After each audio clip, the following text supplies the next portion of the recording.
Hello বন্ধুরা, দেখো ভিডিওটা কিন্তু আমার অনেক আগের গ্যালারিতে পড়েছিল, তাই ভাবলাম তোমাদের সঙ্গে শেয়ার করি। তো চলো দেখো, আমি এখন চাল গুঁড়ো করছি। চাল গুঁড়ো করার পরে আমি এখানে একটা পিঠে বানাবো। সেই পিঠেটা কী পিঠে তোমরা গেস করো, ঠিক আছে?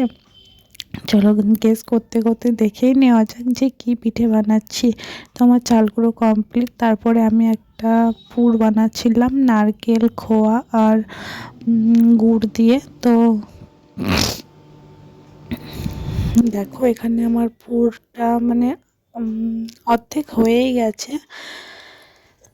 আর এদিকে আমি জল গরম করতে দিয়ে দিয়েছি একটা পাত্রতে। আর এখানে দেখো চাল যেটা গুঁড়ো করে রেখেছিলাম সেটা কিন্তু এখানে ওই গরম জলটা দিয়ে মাখবো, সেই কারণে রেখে দিয়েছি। আর পুরটা আমার প্রায় রেডি হয়ে গেছে। আর একটু লাইট হলেই আমি এটাকে নামিয়ে দেবো। আর আমার ছেলেটা এখানে বলছে, তোমার ভালো লাগে খেতে? তোমরা শোনো। ও তাহলে অফ করে একবার হাই গাইস করে দাও। Hi guys. তারপরে আমার মা পিঠে করতে। আর তারপরে দেখো আমি এখানে চাল গুঁড়োটা মেখে নিচ্ছি। তো অনেকটা গরম, তো সেই কারণে হাত দিয়ে প্রথমে মাখতে পারছিলাম না। ওই হাতাটাতে করেই মেখে নিচ্ছিলাম। তারপরে হাত দিয়ে মেখেছি। একটু ঠান্ডা হওয়ার পরে হাতাটা দিয়ে আমি মেখে নিয়েছি। আর আমার ছেলেটাও এখানে আমি মাখবো করছিল, তাই জন্য ওকে একটুখানি দিয়ে দিয়েছিলাম। ও ওটা নিয়েই খেলা করছিল। আর আমার মাখানো কমপ্লিট পরে দেখো আমরা পিঠেগুলো বানিয়েও নিয়েছিলাম। তো কী করে বানাচ্ছিলাম সেটা দেখাবো তোমাদেরকে।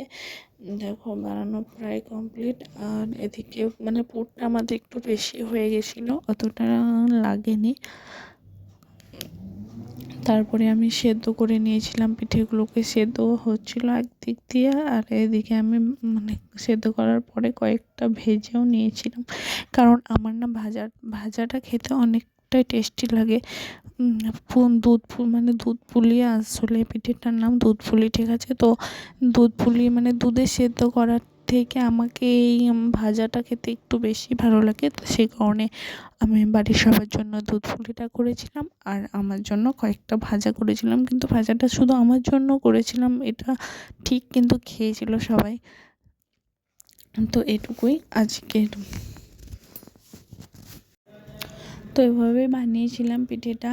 আর আরও কিছু পিঠে ছিল যেগুলো মানে একসঙ্গে হয়নি, অনেকটাই পিঠে হয়েও গেছিলো, যেগুলো একসঙ্গে সব সেদ্ধ করে রান্না করা হয়নি। আর দেখো পিঠের লুকটা দেখো আমার এরকম হয়েছিল। এটা পায়েস পিঠে, এটা ভাজা পিঠে, ঠিক আছে? তো এরকমভাবে করেছিলাম। আর খেতেও কিন্তু অসম্ভব সুন্দর হয়েছিল। মানে আমি নিজে বানিয়ে নিজেই প্রশংসা